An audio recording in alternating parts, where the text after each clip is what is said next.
So hello and welcome everyone. Very good to see so many of you joining us on this rather grey evening in England, although I know that in Israel it's hot. We have a number of people here who have logged in from the States. I don't know what the weather is like with you, but I think it's from all over the States, so I'm not going to ask at this point.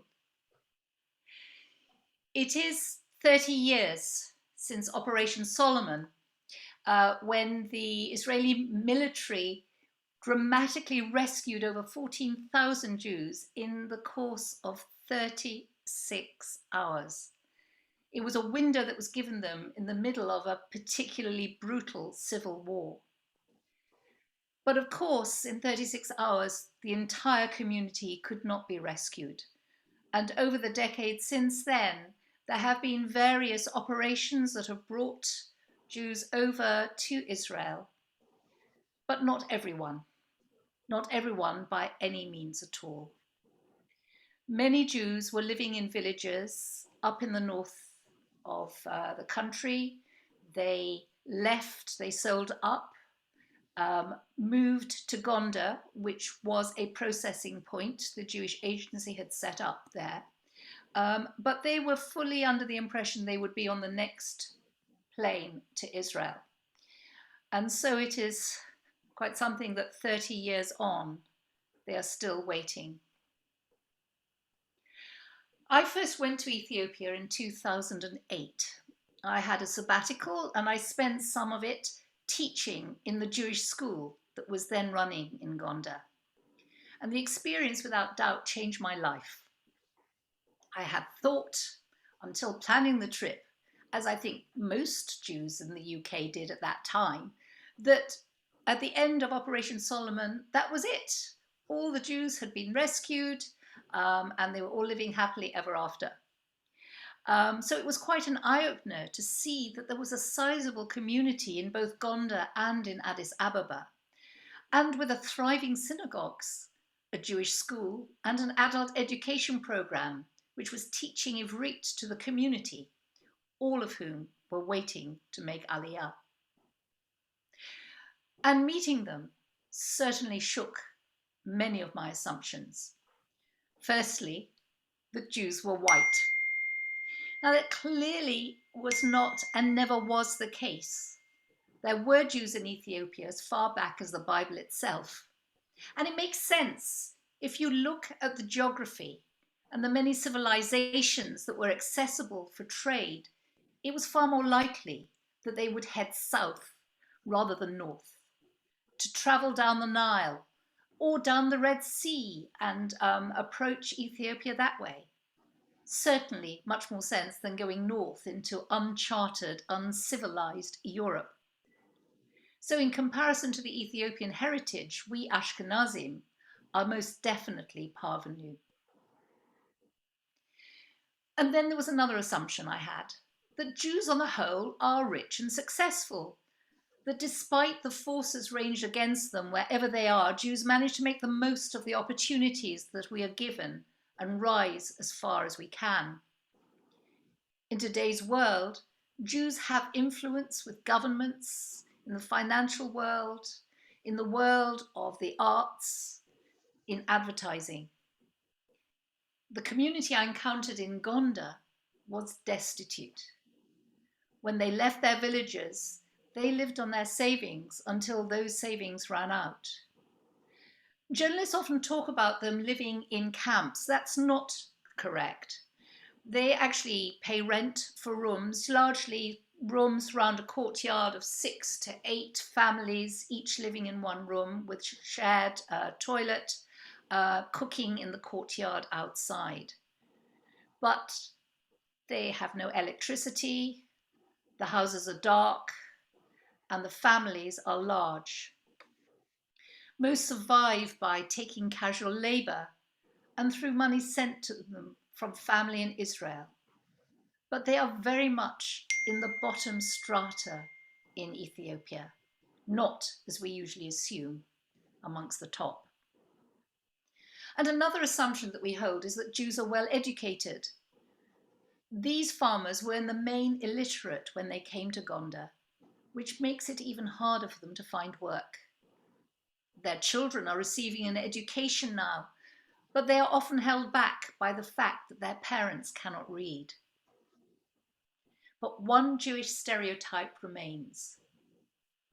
One thing that was very clear to me in my time teaching at the school: the kids are bright, they are keen, they are eager to learn, and it is only lack of opportunity that has held them back, as is made evident by those who have gone to Israel and who are now beginning to make an impact on society there.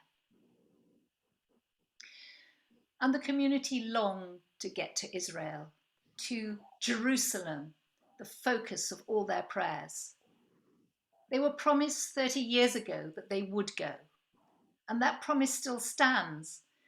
But a combination of political expediency and sheer ill will has made the community victim of a much larger game. To explain this to you, and about his own experiences growing up in Gondar as an Ethiopian Ole in Israel, we have social campaigner and former member of Knesset, Avraham Nagusi, who will speak to us. As always, I ask you to remain on mute. If you have a question, please, if you write it into the chat, we can pick it up, and when it comes to the questions at the end, we will unmute you and you can ask direct to Avraham. But before I turn to you, Avraham, to give people a little flavor of the community, I'd like to play a short video clip of the Jews in Gondar making matzah for Pesach. If you ask any Jewish child in Gondar, what do you eat at Pesach? They will say matzah. Well, you will say that children all over the world, if you ask them that question, will say matzah. But the difference is that in Ethiopia, when they say it, they mean it literally. That is all they eat, is matzah. And so it is that the community bake enough matzah for the entire community, which is several thousand strong, to last them for the full 8 days of Pesach, bearing in mind that perhaps other than a few vegetables, they will eat nothing else. So I shall now share my screen and hope you enjoy the video.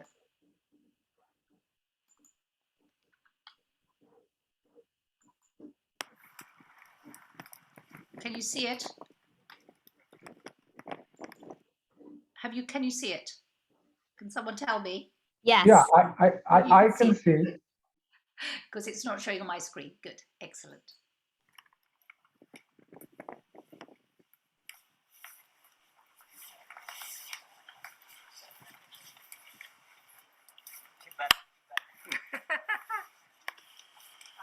יפה.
Go out of the way, I'm sorry.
So Avraham, over to you.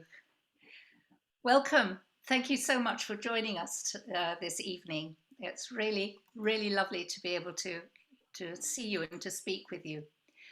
I'd like to ask you, first of all, because you grew up in Gondar, you came over in 1985, is that right, to Israel? Yes. Was that was that part of Operation Moses, or was it part of Operation Joshua?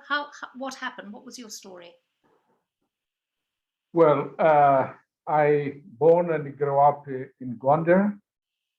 In my early childhood, I grew up as a shepherd, and then when I grew up strong enough, my parents sent me a long distance. In Ethiopia in those times, schools were not available in every villages. Therefore, I had to walk a long distance, and I finished elementary, and then joined high school in Gondar. After I completed, so in 1985, I migrated not through Sudan, but there was another route in that time that those who completed high school well been arranged scholarship. And then in that process, that was another route and way of taking out the community. And through that, I immigrated to Israel. And I continued my study at Hebrew University in Jerusalem. And that's how I integrated and a new life in Israel. Right. So you grew up as a shepherd. So your family were farmers in one of the villages? Yes. They were subsistence farmer, a farmer in a way, not in a modern way. It's in the Middle Age time. So they were subsistence farmers, and also my father also weaver, so was doing weaving, and my mother also pottery. So in addition to subsistence farmer, they were also doing the handicraft like that. And then and my parents also immigrated to Israel in the 1980s, and my whole family immigrated in the 1980s. And we settled here in Jerusalem. And I have two daughters, of course, and now 5 grandchildren. So in Israel, I can say 4 generations, my parents, myself, and my children, and my grandchildren. So in Israel, of course, I continued my activity as an activist, even when I was a student. Right. It must have been, I mean, coming to Israel, what were your first impressions? It must have been very different from the life that you'd led, certainly back home. Of course, I mean, it's a different world, as you know. Ethiopia and Israel. Israel is a modern technological society, so transferring from a transition from a traditional society to a modern technological society is a very challenging one, especially for my parents, for example, and for the elder people. For me, even I have been educated and completed high school in Ethiopia, it still was a challenging one because it is not easy to move to learn new language, new way, modern life. However, we are all are happy and because we reached to Israel as we all the time dreamed and prayed next year to Jerusalem. Yes. So, and then continue my activity also to give the opportunity for those remained behind so that they will get also and fulfill the dream they have to come back and return to the land of Israel. This is an ancient desire of the Ethiopian people to return to Israel. I mean, it might sound like a very dumb question, but why didn't they go? Why was it that they in all the centuries before they were, as it were, rediscovered by the Western world, why was it they did not go to Jerusalem? Well, historically, the Ethiopian Jews were disconnected for centuries from the Jewish world until the 19th century, where the 19th century started reconnecting to the Jewish people in the other part of the world. Even that connection was being also interrupted by different historical factors, such as, for example, if between 1888 to 1894 was totally disconnected because Ethiopia faced three major tragedies: drought, epidemics, and a war with the Muslims on the Sudan side. It's called the Dirbush War. And this is disconnected the Ethiopian Jews totally until 1904, when Dr. Feitlovich came and connected with the community, with the other Jewish world, took leaders and like that. Even though after the establishment of the state of Israel was also, the Ethiopian Jews was not one of the diaspora Jewry that are returned to the land of Israel after the born of the Jewish state Israel, reborn in the 1948, and it took to achieve recognition as a Jewish community. It took another 25 years after the establishment of the state of Israel. It was in 1973 that Rabbi Obadiah Yosef, Sephardic chief rabbi, recognized the Ethiopian Jews and called the Israeli government and Zionist organizations such as the Jewish Agency to help the Ethiopian Jews, to rescue Ethiopian Jews, and to give them the opportunity to rebuild the country. Even though that achievement was, that recognition was achieved, then it took another 11 years until immigration officially started, which is in 1984, Operation Moses. Why did it take so long? Firstly, to be recognized. I mean, when the Yemenite community and the North African communities were welcomed into the new state, why was it that the Ethiopians were not part of that?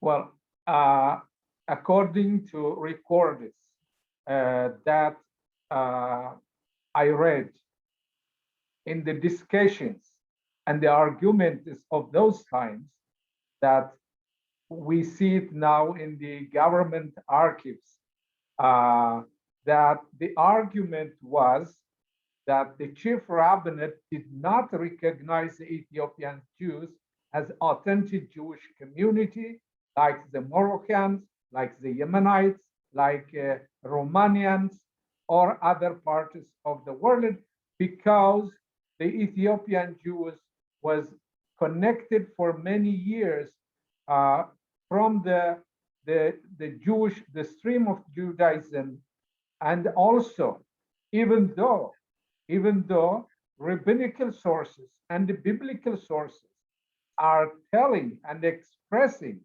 that the existence of Jewish community in Ethiopia in the early times go back to the time of Isaiah, as it is written in chapter 11, verse 11 and 12. Isaiah prophesied that the Jewish will be gathered to Israel, and from Cush mentions that when you read.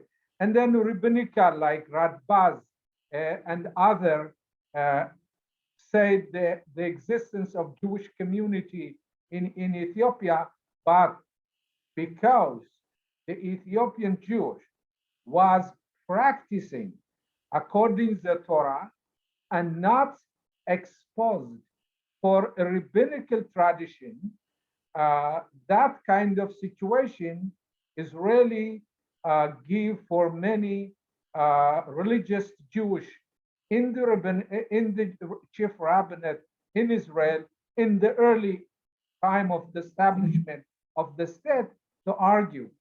The same thing also, there is also argument about the Indian Bnei Israel. And there was also argument for the Mujahideen from the Iran.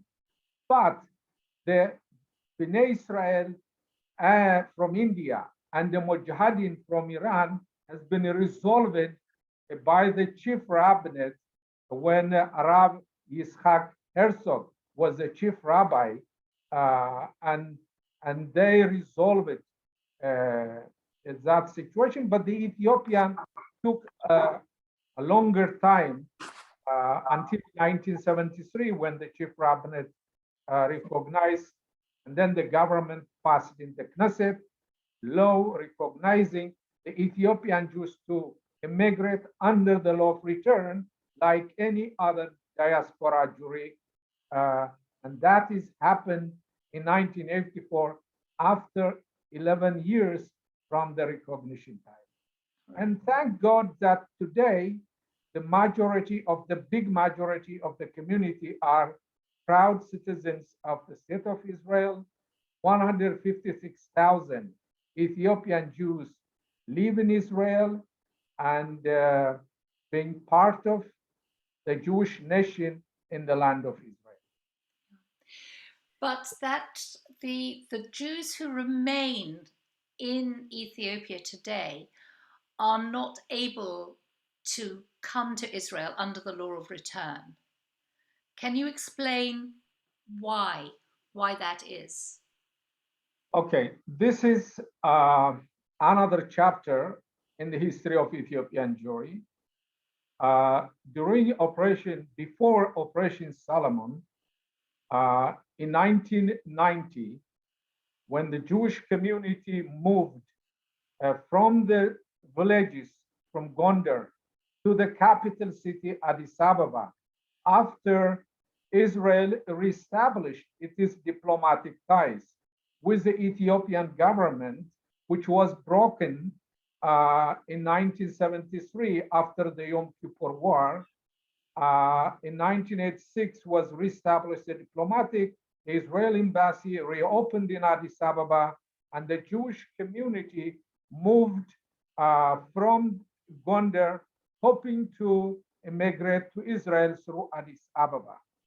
And Jewish organizations like North American Conference on Ethiopian Jewry, the Joint Distribution Committee, the Jewish Agency, American Association for Ethiopian Jewry, and other Jewish organizations helped the families to move to Addis Ababa, and about 20,000 were gathered around the Israeli embassy in Addis Ababa.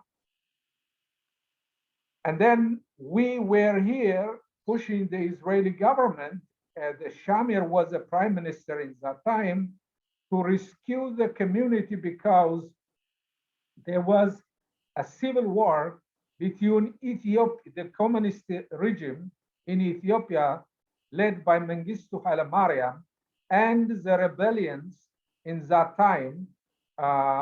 Then we were worried that when there will be a civil war to the capital, the Jewish community will be a victim because there are 20,000 in that time. And in that time, when the Israeli government and the Jewish world unitedly acted in order to save the community, within 36 hours, that between 14 and 15,000 Jewish were been airlifted. In that time, there was about 2,000 who are being discriminated and left behind in Addis Ababa. The reason that the Jewish agency said they were not eligible under the law of return because their ancestors were converted to Christianity. And so they are not eligible under the law of return. And it was in that time that I established an organization called South Wing to Zion and started campaign in Israel in order to convince the Israeli leadership, religious and political leadership, so that to show and to convince them these people are part of the community, undivided part of the community. They have first-degree families. They should be brought to Israel. Then, can you explain though? Because if they were Christian, they don't have, they don't actually have that right. So what was it about why you say they're undivided? Can you explain a little bit about that? yes, because historically, the Ethiopian Jewish community went through tragedies.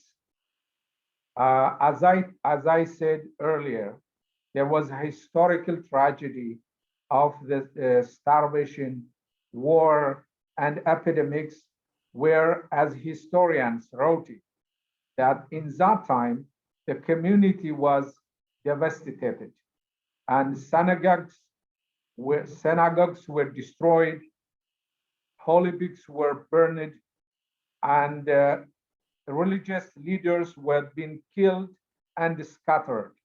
In that time, it was the time when there was a broken in the community, and of course, in the Italian times and other different areas. So their conversion was not by willingness, it was by force. That's our argument. Historically, they have no choice in that time. However, they kept their identity, they kept their village separately, their marriage separately, and with the Jewish community and themselves, family-wise, they are connected and kept their identity regarding the non-Jewish population, sees them as Jewish, and therefore these people are part of the community, and their family members are. There are families, one brother can be on the other side and the other one on the other side. So this is not also historically a new phenomenon. It happened also in Europe, that in the 12th century in Germany, when Jews returned back to their roots, they wanted, and in France on the 13th and 14th century, and we remember the 15th century of the Spanish, the Maranaos, and all this situation, and the later, the Mujahideen from those who converted to Islam uh, by not by their voluntarily, with, through the circumstances of the time and the place. And they, if they wanted to return back and rejoin their people, that historically halacha is allowing. Halacha is although a Jew has sinned, remain a Jew. That is the halacha, the Jewish law. Therefore, these people were have the right according to halacha, and then also they must be checked and evaluated, because the law of return is giving a third generation eligible for immigration. If the grandparents kept Judaism and died as a Jewish, even the grandchildren, even they live not a Jewish life, they have the right to return according to the law of return. That is experienced all over the world in other Jewish community, for example, in Russia and other parts of the community. Therefore, this has been accepted by the chief rabbinate, and the campaigners with us was the rabbis on this issue, and the government established different governmental committees. August 1991, the Rubinstein Committee, which decided that these people to be brought if they return back to Judaism, and the Saban Committee in 1993, which also opened another route, saying that Israel has two legal ways for migration. One is the law of return, and the other one is a humanitarian, and the family reunification is the law of return. So the Saban Committee decided that has to be checked there individually. They must be checked on individual basis. And those who are eligible under the law of return, they must be brought under the law of return. Those who are not eligible, if they have first-degree families in Israel, must come under family reunification under the law of return. This is exactly what happened. And since we started that struggle, nearly 60,000 immigrated to Israel. And once they arrived in Israel, they went through a symbolical conversion according to the chief rabbinate instruction in Israel. And 75% of those who arrived send their children in a religious school and integrated successfully on the religious and social aspects. Now we have still remained in Addis and in Gondar. These people are also the same community that is part of those who have immigrated in Israel. So why is it taking so long? Okay, because it is not automatically like, in England, in Great Britain, a Jew wants to immigrate to Israel, he has to decide. And if he's a Jew and has no any other problems, then he immigrated directly. In Ethiopia, first of all, the government has to allocate a special budget in Israel. That special budget has to be passed in the government, in the cabinet. Every political party has a different opinion. And there are political people. There are also other people who said, well, if they are not eligible under the law of return, why we have to put a special budget for this? So we have to campaign. We have to go to the High Court. We have to lobby in the Knesset. We have to lobby in the government. And also demonstrations. And then when they decide, the government, they decide a quota, 2,000, 3,000, 1,000, because for those who are not eligible under the law of return, the government has the right to determine to bring how many. They said, well, we can bring according to our economical capacity. But the big problem is that without government decision, even those who are eligible under the law of return are not checked, are not going through a checking process. Once the government decide, when they checked as a grandchildren of a Jew, they found them eligible under the law of return. So this complicated process of not accepting the community as a whole took a long time. And the struggle, of course, I mean, different government has different policy. And there are people claiming that what is the number? Where is the end? They are asking. Because if they don't know the reality, if they don't know exactly where is the end, where is the line stop, the people who are not knowing the community are not really believe in that easily. So we have to educate the people. We have to explain. We have to put pressure on the government. We have to go to the High Court and legally forcing the government. So how many Jews are left in Ethiopia? Those who are waiting in Addis and Gondar together, we are talking now 10,000. So 10,000, but these are the people who are on the Israeli government list. Is that right?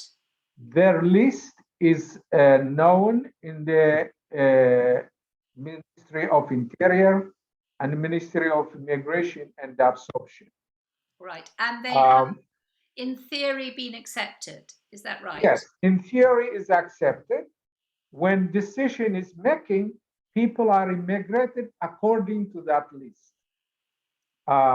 So because it is also going under the family reunification.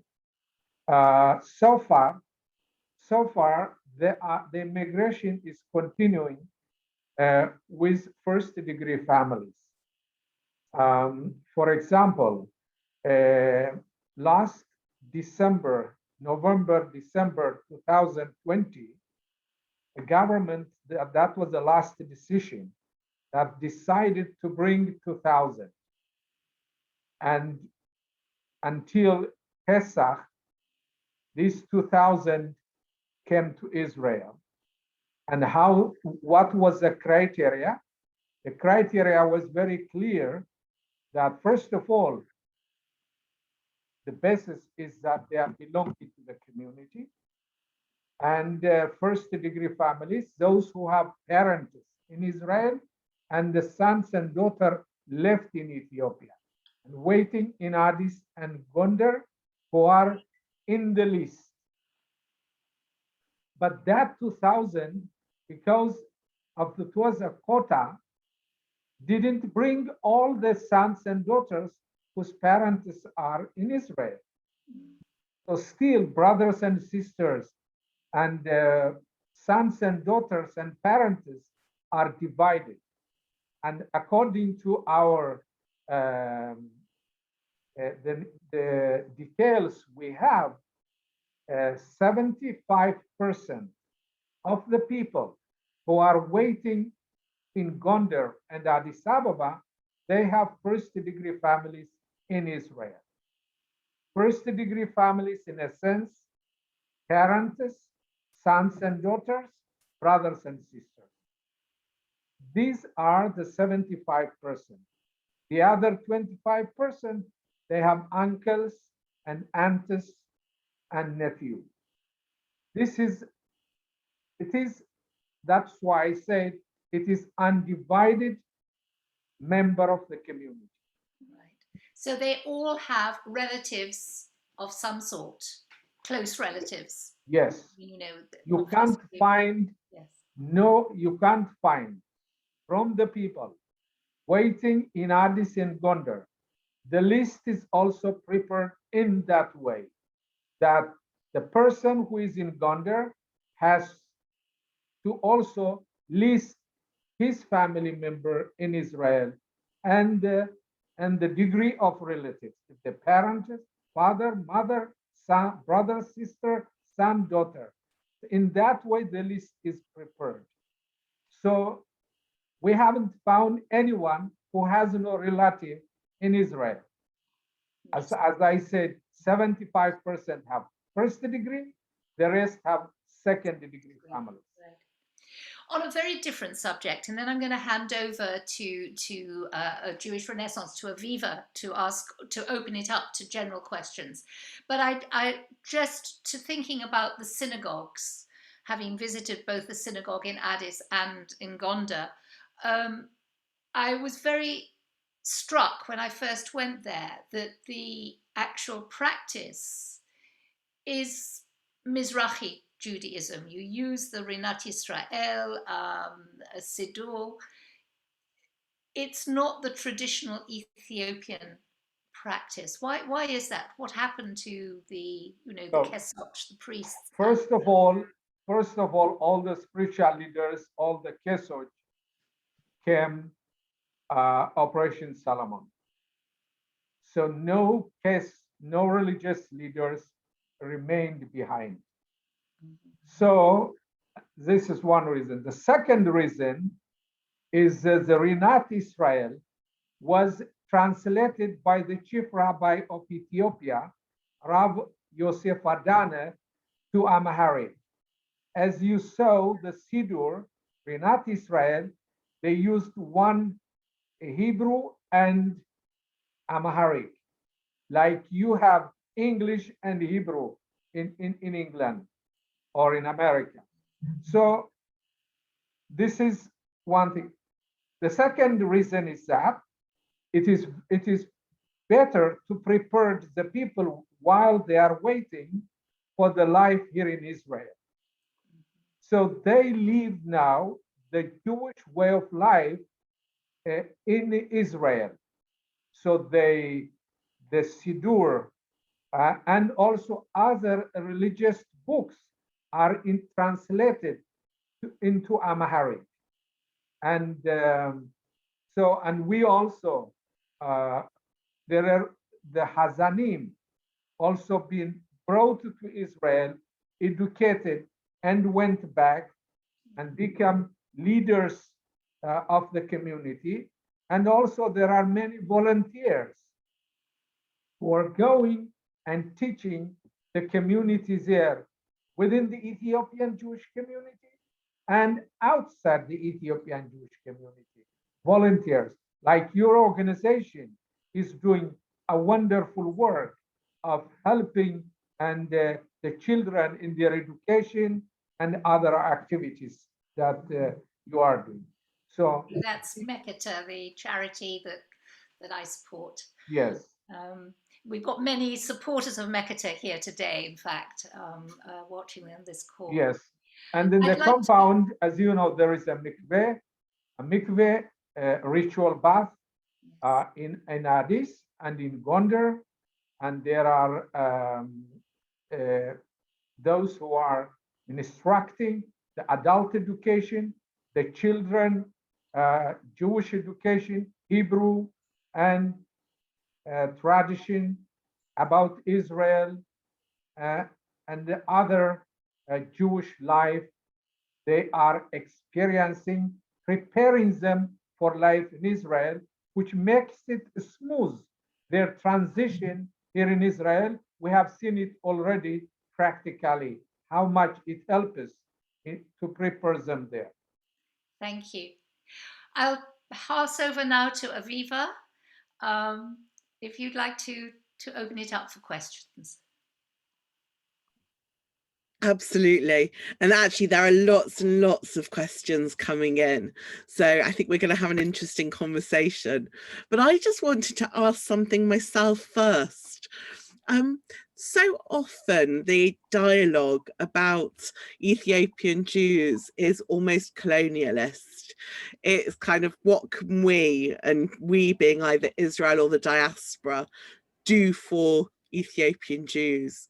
But actually that's just not true, because the Ethiopian Jewry is part of this wide multicultural diaspora of what it means to be Jewish. So I just want to put it the other way around.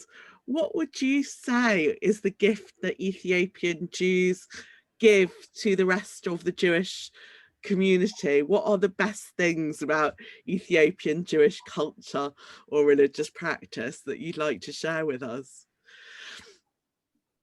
Well, the Ethiopian Jewish community came to Israel after a long hardship and a struggle for survival, as I mentioned earlier. And coming to Israel is the cultures that we have. We are continuing keeping our tradition, our culture in Israel, because one thing is that all the campaigns and all the success that we have done, because we have Israel as a Jewish and a democratic state.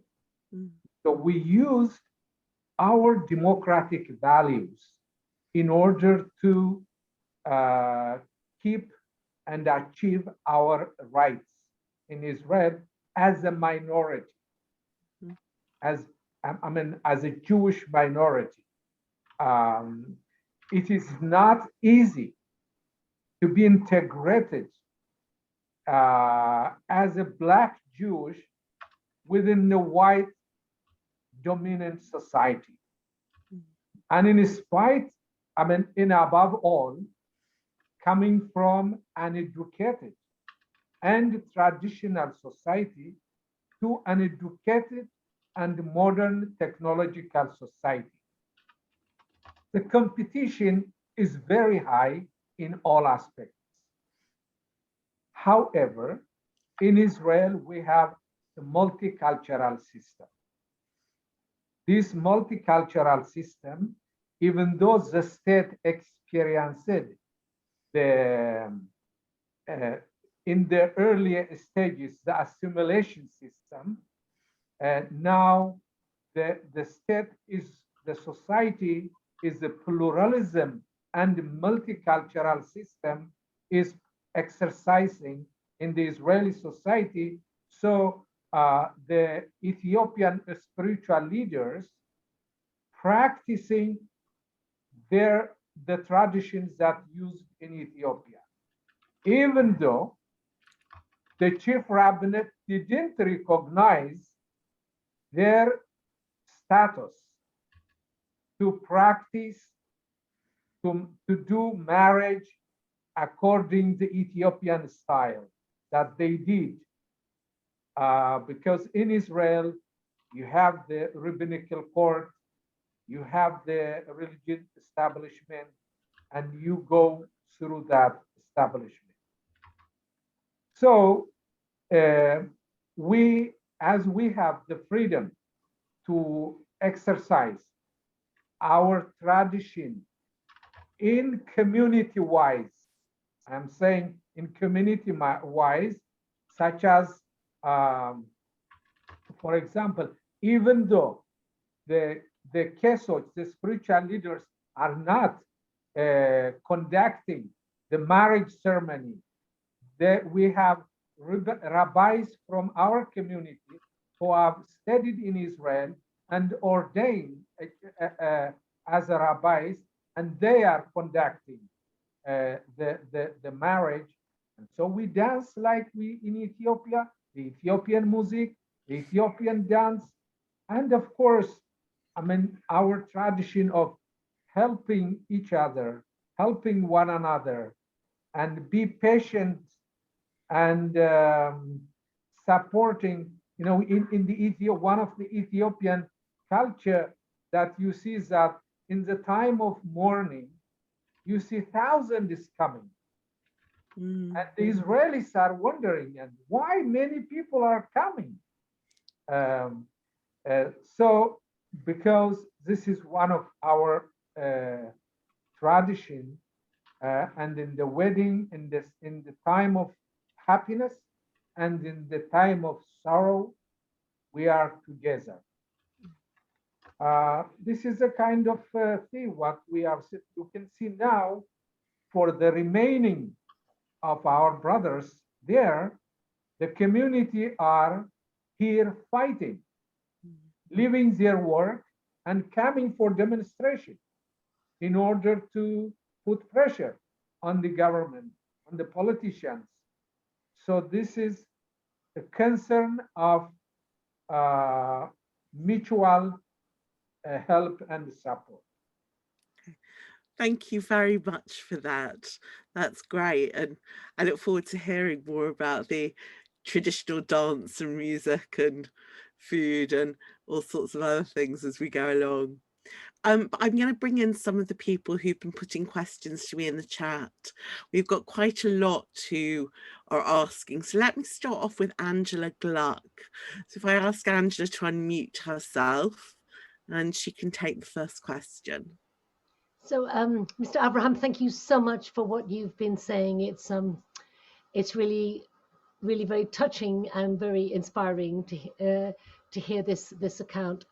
I'm often concerned at how Ethiopian Jews are expected to justify the behavior, the way they have been treated by other people, by policies from the Israeli government, for example, or from the Rabbanut in Israel. So one of my questions is, how do you feel about such question, including tonight, when you're asked to justify or explain that? That's one thing. And I'm sneaking in a second question, which is, if there's one thing we could do to make things better, not what we can do for you, one thing we could do to correct the injustice, what do you think that would be? What would be the most important thing? Look, regarding the continuing of the migration, our brothers and sisters who are in a critical condition in Ethiopia, especially with COVID-19 and the situation in Ethiopia, this has to be corrected, and this community has to be brought as quickly as possible and reunited with their families. So this is injustice, what is going on. I was a member of Knesset and the head of the Immigration, Absorption and Diaspora Affairs in the Knesset for 4 years.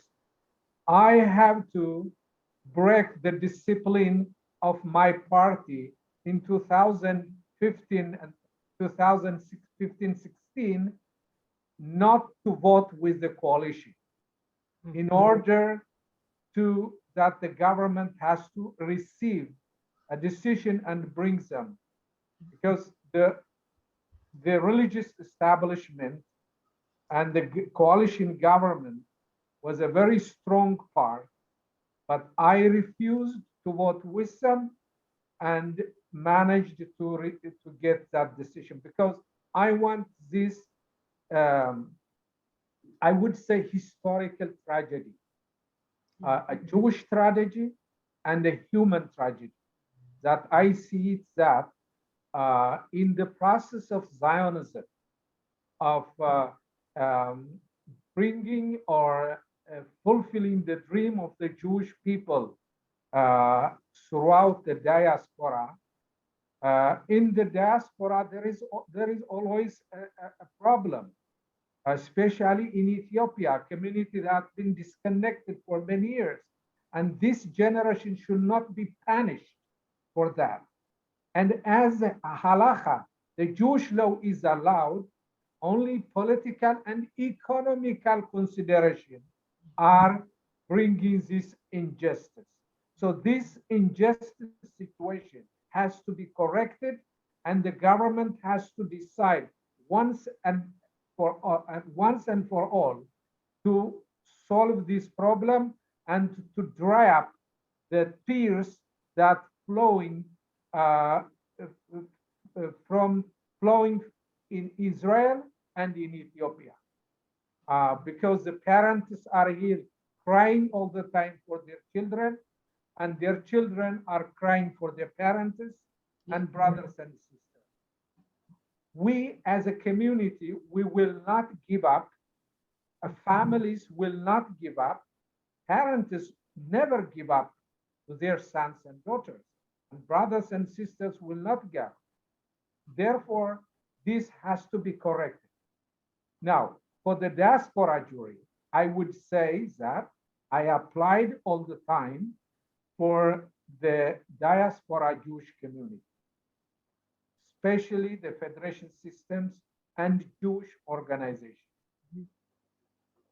The Israeli government, as a sovereign state, has a right to determine and to decide whom to give the right to receive its citizenship or not. But the diaspora jury has to show solidarity on supporting and keeping survive this community as Jewish community. The diaspora jury should not act according to Israeli government decision. So this is always my argument with Jewish organizations in the diaspora. If we don't act and help Jewish who are in distress, Jewish community who are in danger, if we are not helping, if we are not advocating, so where is our Jewish solidarity? Therefore, I would say to lobby for the Israeli government to push all your influences on the Israeli government to facilitate the migration of this Jewish community from Gondar and Addis Ababa until they migrate, to help them in their Jewish education, modern education, health, and humanitarian assistance. These are regarding the remaining Jewish community. Regarding the community members who are here in Israel, of course, there are discriminations. I'm not saying that there is no. But here, as I said earlier, we have a democratic values in Israel.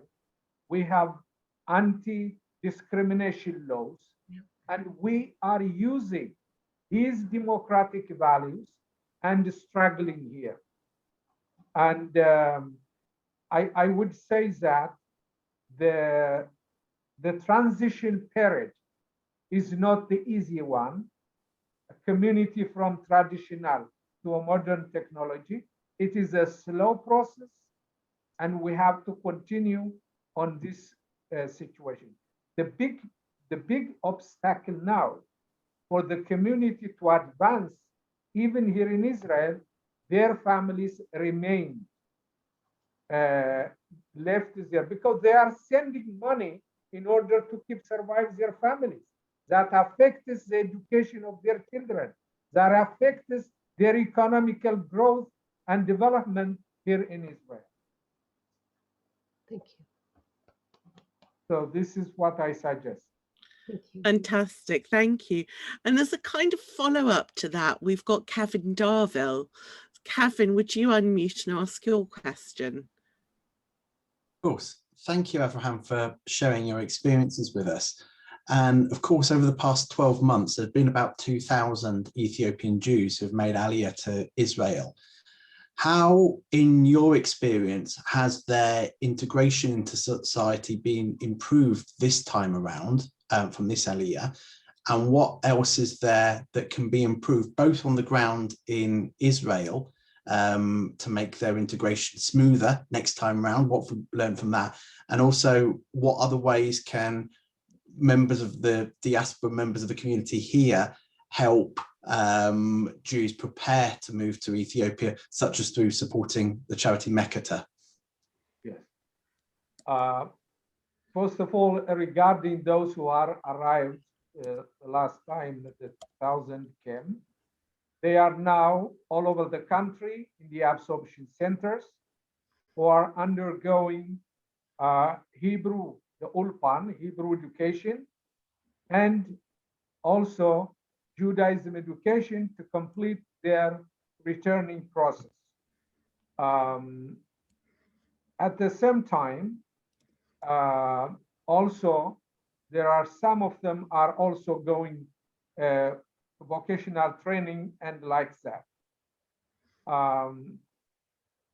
In the government, the last, at least until now, I have no idea how will continue the next government. I hope it will continue, but until the last government led by Benjamin Netanyahu, there was a ministerial committee established, a special ministerial committee established and headed by the Prime Minister in order to address the integration process of the community, in order to advance the newcomers and also those immigrated earlier. And there were 14 programs has been designed with a special budgets in order to integrate the community in the society. And after I also left the Knesset, I have worked as a prime minister in the prime minister office, as the prime minister advisor on the Ethiopian issue, the Ethiopian community issue. So there are programs in order to integrate for education for their children, for the adults, and then once they finish their Ulpan, their Hebrew classes, and their religious returning process of the symbolical conversion according to the chief rabbinate instruction, then the government has provided or established a mortgage program, a special mortgage program, which is 85% of the mortgage program is 85% is allowance, government allowance, and the 15% is a long-term loan that the families are paying every month in a small amount. So then they buy apartments according to that program, and they leave from the absorption centers to different cities all over the country. And then regarding employment, those who have been employed in Ethiopia, their employment certificate been reviewed and find job. The employment office is taking care of that. And those who don't have vocational training are available, and their children also are integrated in the elementary school, high school, university, colleges, depending their educational backgrounds and achievements. Now, regarding what the Maketa is doing in Gondar and supporting the Maketa activity, the Maketa is doing wonderful work in Gondar. One of the best key factor of advancing the community in Israel is education. We all know that to any society. So now what Maketa is doing for the children after school program of giving them special lessons in the school, in mathematics, in English, and other subjects in that enables them to achieve good result in a school, which results them to integrate into Israeli universities. I have already, at the present, I am working with an organization to increase the number of students in the Israeli universities and colleges with science, technology, engineer, and maths and medicine. And for the basis for that is you catch the children in the early age, in the early classes. And this is exactly what Maketa is doing in Gondar. And those children who have been in Maketa's educational center are now doing very well here in Israel because the education resources that they receive in the early stages, in the 5th grade, 7th grade, 8th grade, 9th grade, which enables them to achieve a good result.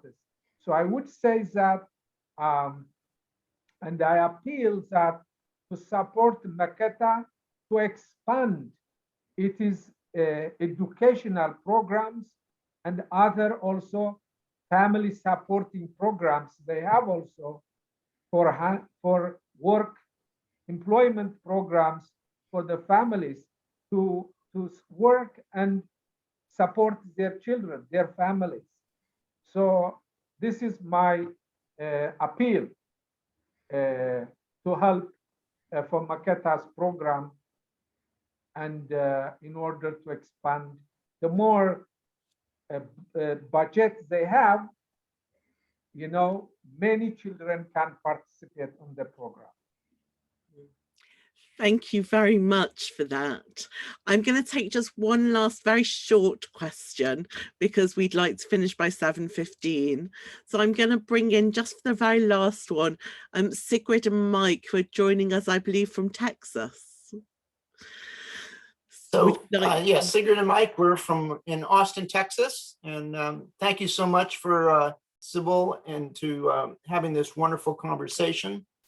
My question was, of those Ethiopian Jews that have made Aliyah to Israel, of course, and you talk about the religious background that they bring with them, have they kept that up, or have they moved more into the secular Israeli society and are not as necessarily practicing their Judaism as they were brought up in Ethiopia, and now move more to the secular Israeli lifestyle, as many of us know, kind of that you either are religious or you're secular, you know. So maybe you can explain a little bit about how they're integrating in that part in Ethiopia, in Israel. Yes, the Ethiopian Jewish community is on this transition period, and also they are changing, and they are also going through I would say a big change because the parents, the elderly people remained on the traditions and continuing exercising their traditions and going to the synagogues where the kesot, the spiritual leaders, are leading.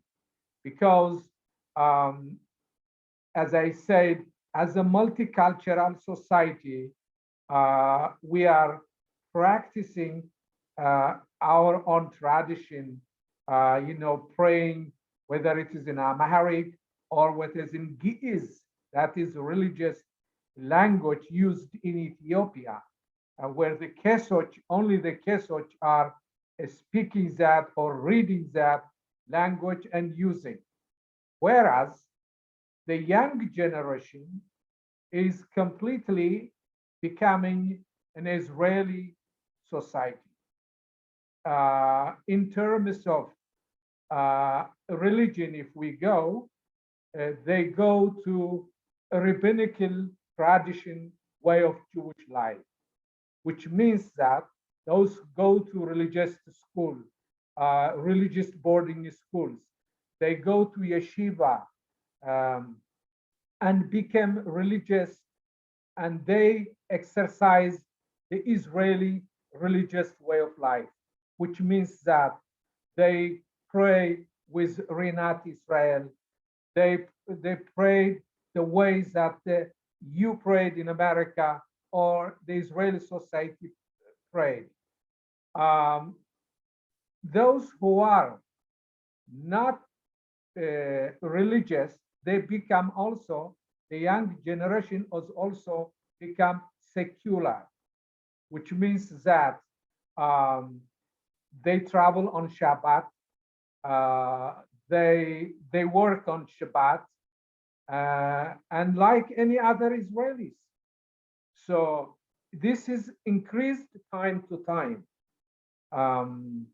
While the old generation stick to the tradition, and the new generation is those who continue the tradition. The religious is practicing the Israel way of Jewish life practicing, which means that you go to synagogue, to an Israeli synagogue, you pray in the Siddur in Hebrew, and some of them are becoming a rabbi for the Jewish community, not for the Ethiopian, for other Israelis. There are Ethiopian rabbis who are rabbis of congregation of non-Ethiopian Jewish congregation. So this is how integrated. And on the secular and religious aspect, there are many becoming secular, especially the young people. Just like throughout the Jewish community across the world, right? Right. Well, on that note, I want to say a huge thank you to you, Avraham, for bringing this to our attention and raising so many questions. I'm afraid there was lots of questions we couldn't get to. So if people do want to know more, feel free to email either Jewish Renaissance or Lyons Learning, and maybe we can pass those on to you. But what I will say is your call to action for the Jews of Ethiopia is really close to our heart, and I know specifically to Sybil's heart running Makata, because all being well with the pandemic, we are hoping to do a joint Jewish Renaissance Makata trip to Ethiopia in November 2022. So if anyone is interested and would like to join us, do let us know, and we will make sure you're kept updated with that, and we'll see what happens. Before we end, which we will do in a minute or two, I'm just going to bring Sybil in to say a final thank you to you, Avraham, and also to tell us what we can expect from next week's session. So Sybil. Yes, indeed. One of the questions that sadly we couldn't come to asked about what about the other Jews in Ethiopia? Because there are diverse communities, as there are everywhere.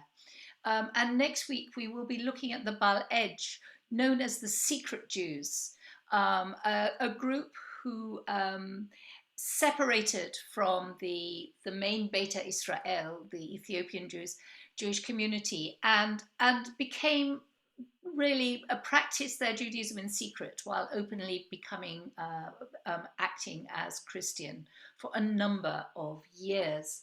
And their secrecy was such that it's only very recently that they have come to people's knowledge. That community will be the subject of next week's African Lives Matter African Jewish Lives Matter. So please join us then, 6 o'clock UK time, with an enjoyed Lyons Learning Project Maybe and Jewish Renaissance. Thank maybe you if again you are, very much, Avraham. if you allow me, when you mentioned this, I just remembered when you asked me how many Jews left in Ethiopia, I said 10,000. I am referring those who are waiting and listed in Addis and Gondar. So that when you hear, I don't want to mislead you that if there are people who are claiming Jewish, it is their right to claim.